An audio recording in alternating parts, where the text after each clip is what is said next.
Olá, queridos amigos sintonizados na RCTV Interativa. Os bastidores da política osasquense está pegando fogo. Na manhã desta quarta-feira, o ex-prefeito Emídio reuniu a imprensa para falar sobre várias questões. Sobretudo, ano que vem, 2018, nós teremos eleições, ele provavelmente vai concorrer a uma cadeira. Agora, basta saber se é a nível estadual ou federal. Ele falou sobre o distanciamento com o João Paulo Cunha, falou sobre a perseguição que ele afirma que o partido dele está sofrendo na questão jurídica. Avaliou também o governo Rogério Lins, falou sobre diversas questões relacionadas à governabilidade. Enfim, Emídio fez um resumo geral sobre a sua vinda para Osasco, que vai fiscalizar agora de perto a política osasquense, e nós, evidentemente, não poderíamos ficar de fora. Afinal de contas, prestação de serviços, utilidade pública é aqui na RCTV Interativa. Acompanhe agora os melhores momentos desta coletiva de imprensa que reuniu a imprensa osasquense.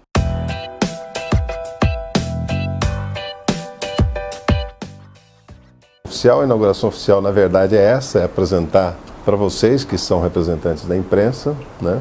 É evidente que eu não vou ficar o tempo todo aqui, porque, como vocês sabem, eu tenho função na direção do PT.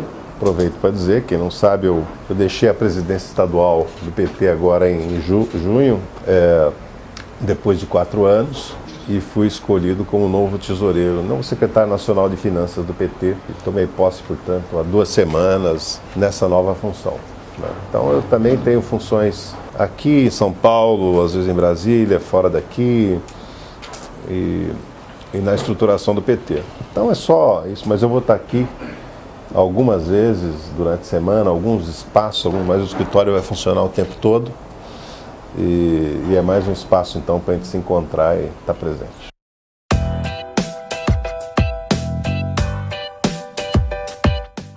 Eu sempre torço muito por Osasco, independente de quem esteja no comando. Mas eu não estou gostando do que estou vendo. Eu não estou gostando do que estou vendo. Assim, olha, 6 meses não daria para ter resolvido a vida, né? Mas eu vejo Osasco, assim, pior do que estava com o ex-prefeito Jorge Lapas. Eu acho que a situação estava dura. A situação que nós estamos vivendo é difícil, mas ele fez um conjunto de promessas para a cidade que não é que eu não vejo resolvendo, eu vejo ele se afastando cada vez mais desse conjunto de propostas. Não houve nada. Eu acho que o que ele apresenta como renovação, limpeza da cidade, inauguração de algumas coisas que estavam já, vamos dizer, em andamento, não me parece que isso renove coisa nenhuma, né? Eu vejo uma repetição das velhas fórmulas políticas da cidade. Acho que a cidade vai retrocedendo em algumas coisas, né? Em política de educação, em relação ao funcionalismo. Então, assim, eu não estou gostando do que estou vendo, né? Mas eu pretendo também, a partir daqui, passar a acompanhar mais de perto a vida política da cidade e como sempre, dar a minha contribuição para Osasco encontrar caminhos. Eu vou disputar uma cadeira de deputado ano que vem. Vou definir se vai ser estadual ou federal nas próximas semanas, provavelmente durante o mês de agosto, né? E por que isso? Porque eu estou avaliando o cenário político da cidade, né? Estou avaliando a remexida no quadro político e estou avaliando a situação interna do PT também, né? Como é que está isso? Então, estou fazendo uma análise dessa situação e estou ouvindo um grupo de companheiros e pessoas próximas a mim para tomar uma decisão que deve ser tomada durante o mês de agosto.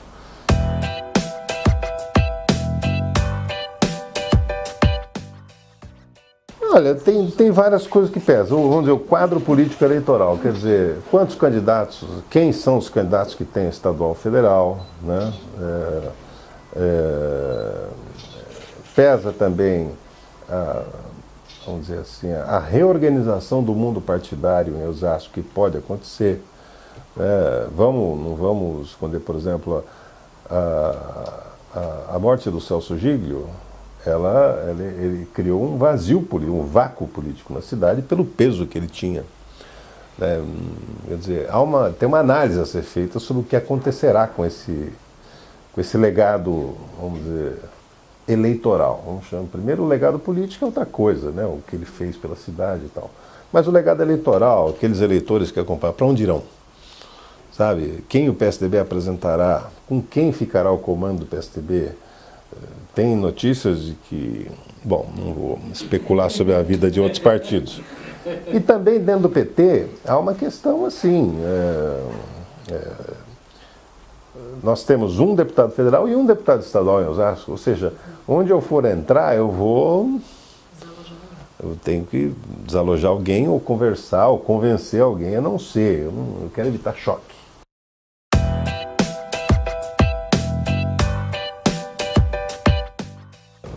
Não concordamos em boa parte nas discussões de política e na condução das coisas, a começar por Osasco, né?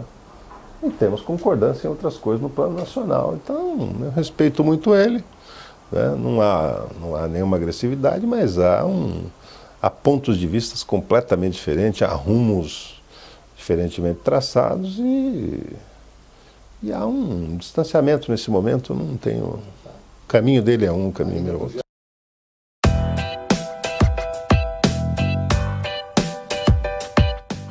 Então, a eleição de vereador, de prefeito, a dificuldade, o desempenho, o mau desempenho do PT nas eleições de 16, ele não tem a ver com a atitude de um dirigente A ou dirigente B. Ele tem a ver com uma conjuntura extremamente desfavorável que nós vivemos. A criminalização da política e tal. Nós tivemos governos que eram aprovados assim com alto índice e que perdeu. Né? Nós tivemos São José dos Campos, por exemplo, nós tínhamos um prefeito super aprovado, perdeu no primeiro turno. O ABC, nós tínhamos cidades, o Marinho era aprovado, não foi nem para o segundo turno o candidato dele. Então, na verdade, foi um tsunami político que a atitude, sabe, a redução de bancadas, não dá para ser feito nisso. Eu acho que hoje nós já vivemos uma outra situação. Quase um ano depois das eleições de 16, a situação política do país, a percepção das pessoas, a imagem do PT já começa a retomar. Nós tivemos, no auge da popularidade do PT, durante o governo Lula, em 2009, 2010, nacionalmente o PT chegou a atingir 34% de preferência partidária. No auge do sucesso. No auge da crise em 2016, 15, 16, nós chegamos a 9%.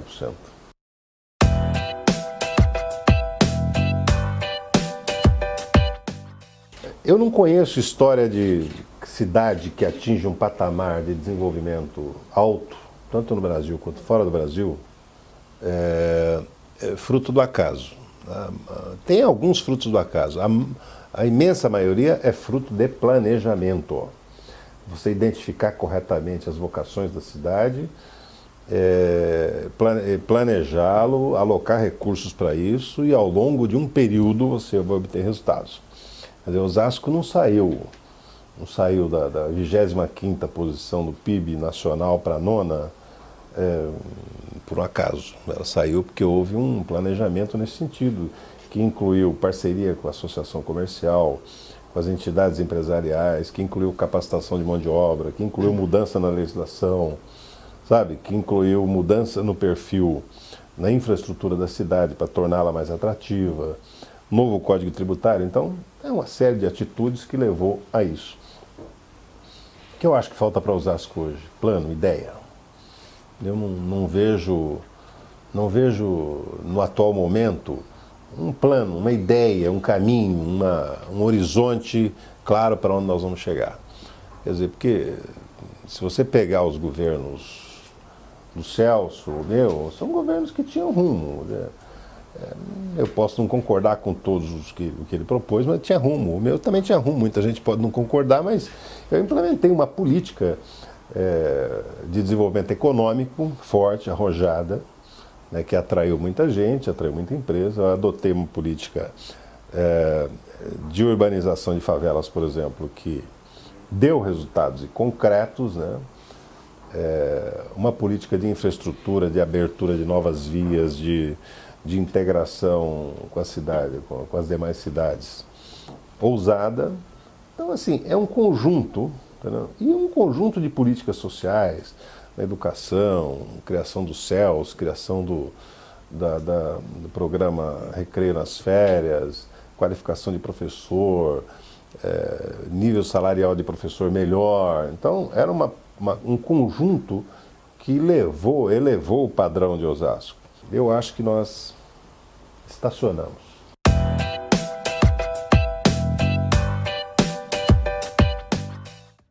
Ninguém no Brasil, nem o Lula, nem ninguém, está acima da lei, mas também não está abaixo. Todos nós temos que submeter à lei. É o mesmo império, serve para o Brejo e para mim e para qualquer um. Qual é a questão? A questão é o seguinte: há um evidente cerco ao PT. Né? Não tem uma liderança do PSDB presa, não tem. Você vê o seguinte: qual é a questão do Lula? A questão do Lula que se coloca hoje, nós falamos o seguinte: bom, se há prova material contra ele, condene. Agora que se pergunta o seguinte: qual é a prova material? Qual é a prova material? Qual é qual o documento? Qual materialidade do crime? Você não tem. Você vai falar o seguinte: o delator fala, você pega um cara preso que fala o seguinte: se você falar alguma coisa do Lula, você vai ter a tua pena reduzida. O cara fala qualquer coisa e depois não se sustenta. Então, falar que o apartamento do Guarujá é uma coisa... Primeiro, o apartamento do Guarujá é uma coisa de classe média, não é de rico nem de nada, e ele não tem... Então, assim, é um excesso. O que eu sinto na Lava Jato é isso, não é o espírito dela. O espírito dela está correto, apurar a corrupção, mudar os costumes no país. Agora, você condenar um ex-presidente da República sem provas concretas, baseadas apenas em indícios, e pegar o Aécio Neves, que tinha prova, gravação, pedido de dinheiro, entrega de dinheiro para o assessor, o assessor do Temer, mesma operação, quer dizer, tudo documentado, filmado, sabe, gravado, numerado, Polícia Federal acompanhando, quer dizer, não estamos falando de indício ali, estamos falando de prova. Nesse caso não aconteceu nada. O mandato foi restituído, a irmã foi solta, o assessor do Temer solto. Quer dizer, não tem. São nitidamente dois pesos e duas medidas.